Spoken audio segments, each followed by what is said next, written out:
What's going on, everybody? Welcome back to Down and Quiet RC. I'm Ken, and today I just wanted to talk about my first ever e-buggy. And this is it right here. It's the Team Durango DEX 408. It's a great looking buggy. This one is about, it's about 12 years old. It's been kept in the attic for a long time, but she still runs. She still runs. I thought it'd be a cool project, just kind of, you know, go back to the old school stuff and see if it still works, and it does.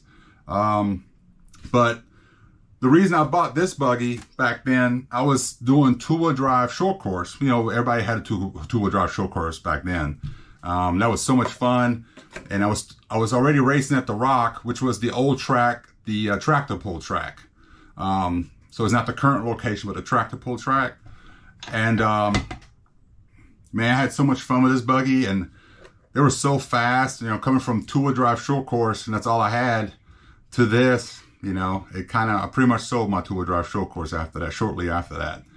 But I did have the e-buggy first, but I also bought the nitro version of this. So this is the DEX 408, but also there's the nitro version, which was the DNX 408.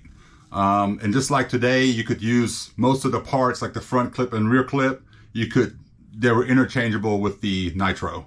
So, I mean, I had a lot of fun. The nitro was a lot of fun too. I wished I didn't sell it, but I mean, that was 10 years ago or so. But yeah, the reason I bought this one, I think it was more for the looks. I just love the body. Now this one's beat up, but I just love the body look, and it was just slick looking. And all these parts, like these golden parts, aluminum and all that, it came with the buggy. That's how it came. This is actually the original wing. Because nowadays we got those high downforce wings. We put the holes in it, but this is the original wing. I mean, it was a great buggy, and I loved it. I loved it. Very durable. I do remember, I don't think I ever broke. But I was rough on it because I wasn't that good. But it was amazing to see all that power, you know, coming from two-wheel drive short course into the e-buggy class. The e-buggy class just blew up back then. And today, I mean, you know, it's just, they're everywhere. So, but this body's a little beat up. So I kind of went online. There was a Team Durango Facebook group. You know, people just post like the kits that they still had. And there was somebody, I think he was either from Japan or China. He had a body on his DEX. I was like, man, if I can get that body, I can, you know, have a new body on here, because this one's tore up. And I messaged the guy, and he's like, yeah, you can use the TLR 2.0 body, which I got right here. And thanks to DRC Graphics, I got a beautiful body. He did an awesome job on this. If you guys ever need a lid painted, look up DRC Graphics on Facebook and get with Bobby. He'll hook you up. So he painted this body here, and boom. It's almost like a new car, almost. But look, pretty good looking. I love the colors that he selected. He went old school. I just let him say, hey, just do what you do. I don't, you know, have a little of green, a little black, and this is what he came out with. It looked awesome. And I still had a sticker sheet from Team Durango. So I used the original stickers and everything, and it came out great. So thanks again, DRC Graphics, for this great looking body. But yeah, so, you know, this buggy was in the attic for, well, it's been 5 years, but the buggy itself is 12 years old. But it's kind of, you know, we would go up there and I would clean up, and I would see the body, I mean, the buggy over there, and I was like, man, I need to work on it a little bit. But, you know, we got so many other buggies we're working on now. I just feel like I didn't have the time. And then one day I was like, you know, let me just get it down. So I brought it down and looked over everything, and, you know, just worked on the diffs and checked the bearings and everything. Everything was good. I just changed all the fluids out, and it was good to go. So my goal is today in this video, just kind of do a little breakdown, like a closer look at it. And then I'll do another video where I'll probably run it on at the Rock. Just run it on track. Let's see how that goes. But let's check out the buggy. All right, let's look underneath this lid here. So let's look at the electronics first. So everything in here is used, everything. All these electronics and the servos and stuff, all that came from Timothy's first e-buggy. But I'm running, obviously this is a saddle pack, as you can see. Got two 2S batteries in there from Z. There's 6,000 packs. Then I have the Hobbywing speed controller up here, the good old SCT speed controller. This is just my opinion, one of the best speed controllers ever made was that one. I wish they would still make it. It just had a small footprint, which is exactly I needed in this little buggy because I just have no space in this thing. But that came really handy. I got a little ProTech fan up here. Of course, I got my receiver. I got a Savox 1256 steering servo, and then a Tekin T8 Gen 3 1900 kV motor. Yeah, and everything still works. I kind of did a little, on the bench, kind of running it, and yeah, everything works. So that's great. So I didn't have to buy anything new for it. But as you can tell, it is tight in there. The hardest part was the wiring. There's wires going everywhere. I try to keep everything towards the front, just to keep it away from that massive spur gear, which I'll show you here in a second. But I kind of kept everything, has this little spur gear guard right here. So I kept everything somewhat nice and neat towards the front, just out of the way. But let me show you the spur gear. So this is a 60 tooth spur gear. This is stock. That's how the buggy came. Let me see if you see that there? That thing is massive. That thing is massive. But yeah, that's just how they came. And I actually have some spares, spur gears, so I can show it to you. But here's one. Yeah, massive. 60 tooth. I think it says it on there somewhere. Yeah, 60 tooth. But that's how they came, I'm running a 22 tooth pinion gear. Let me flip it around so you can see. Look at that big old thing. That's a 22 tooth. And that's a stock setup. That's from the manual.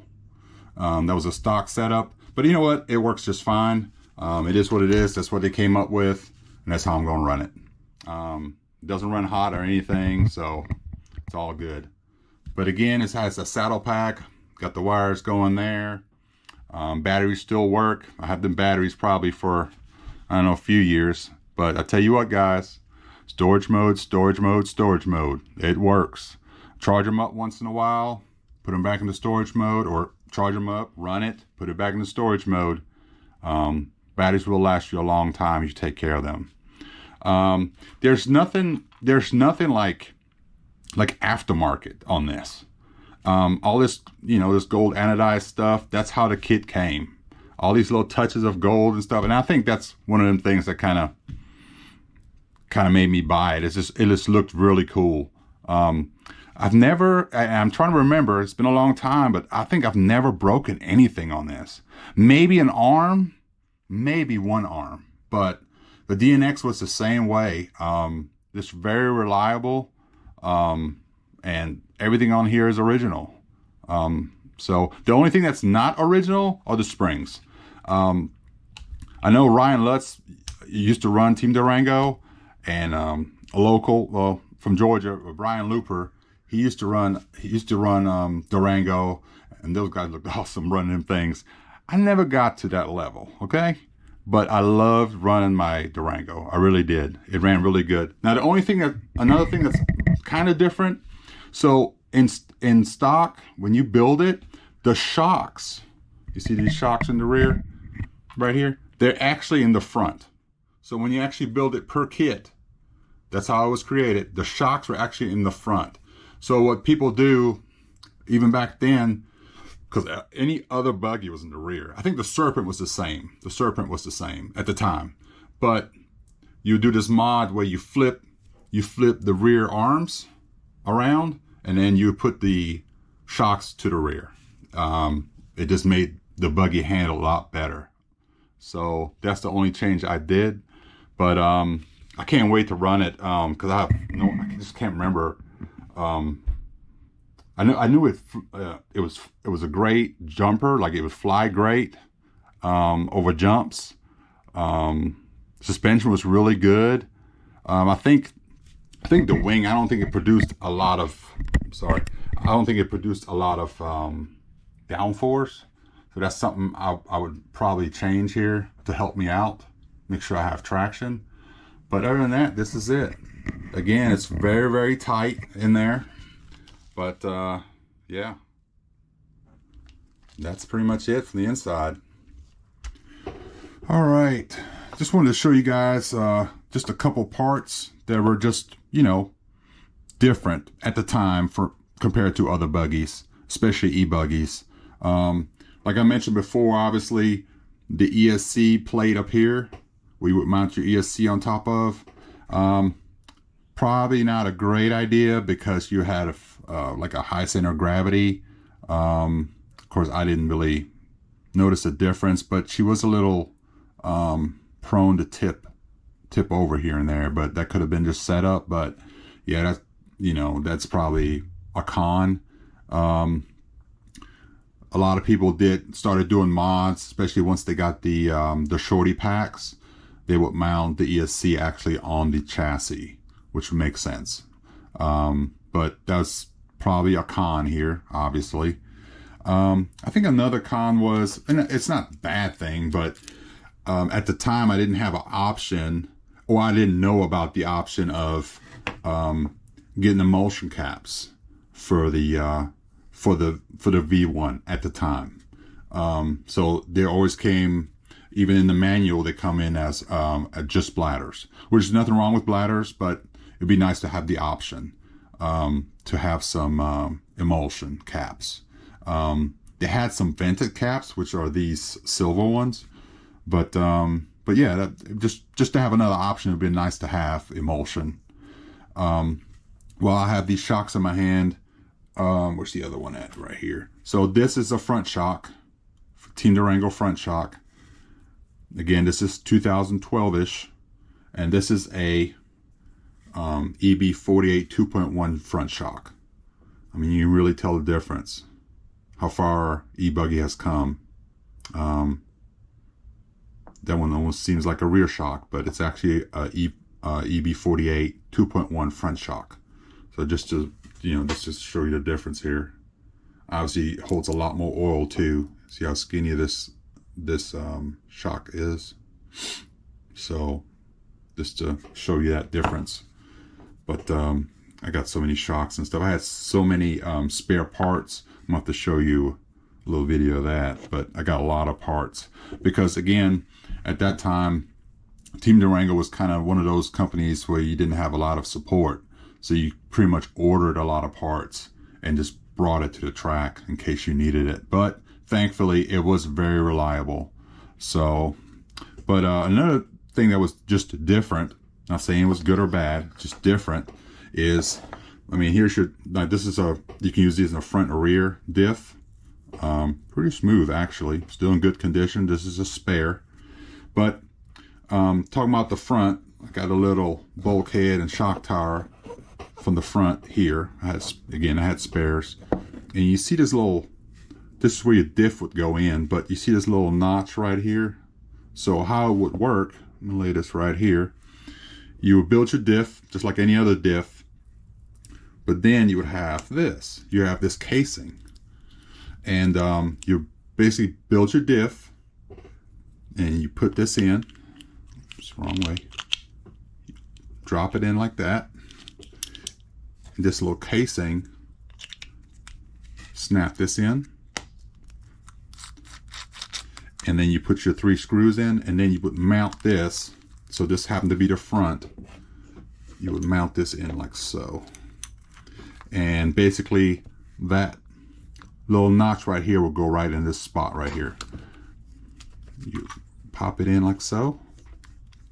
And actually the diff will kind of be on an angle. But what this did was the drivetrain was super efficient. Like it would straighten this drivetrain out right here. And even the rear, it's perfectly straight. It's perfectly perpendicular with the chassis. So that was pretty cool. But anyways, you can hear it's very smooth.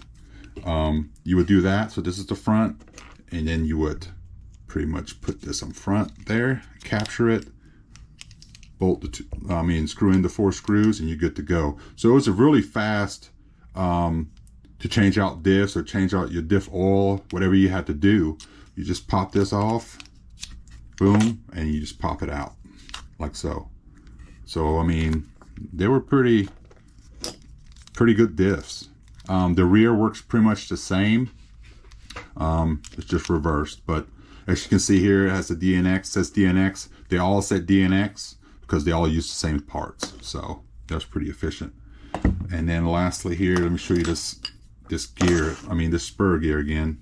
So here's that 60-tooth spur gear. And just to give you a comparison, here's the wheel. Show you how big it is. Thing is huge. Thing is huge. Here's a 22 gear pinion. Together it's a lot of weight, but that's how they made it. So but that's pretty much it for that. But overall, it was a great buggy. I really enjoyed it, and I can't wait to get it back on the track. All right, here's a look at the rear. Again, I did do the mod, which is the shocks being in the rear, like most buggies are. But again, when you build it as a new kit back then, in the manual, these are actually in the front. They're actually in front of the arm. So I did the little mod there. Also, the rear diff is pretty much built as this front diff.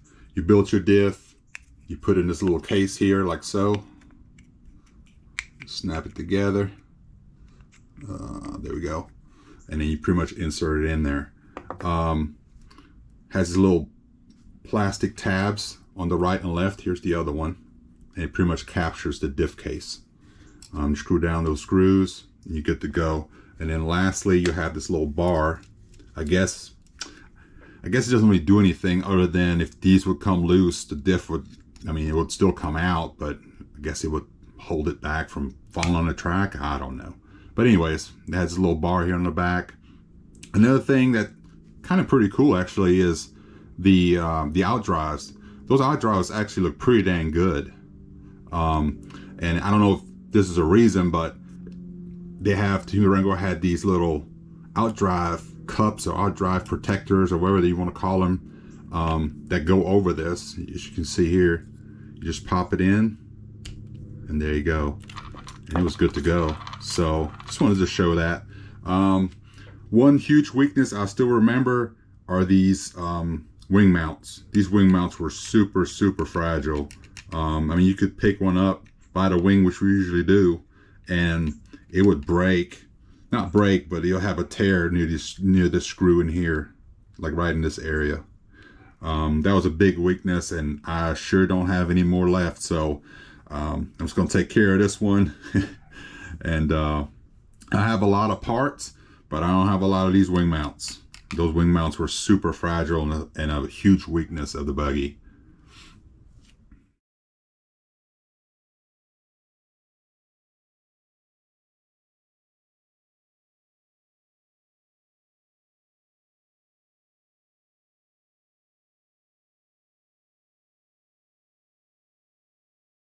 All right, that's pretty much it. I hope you guys enjoyed this video.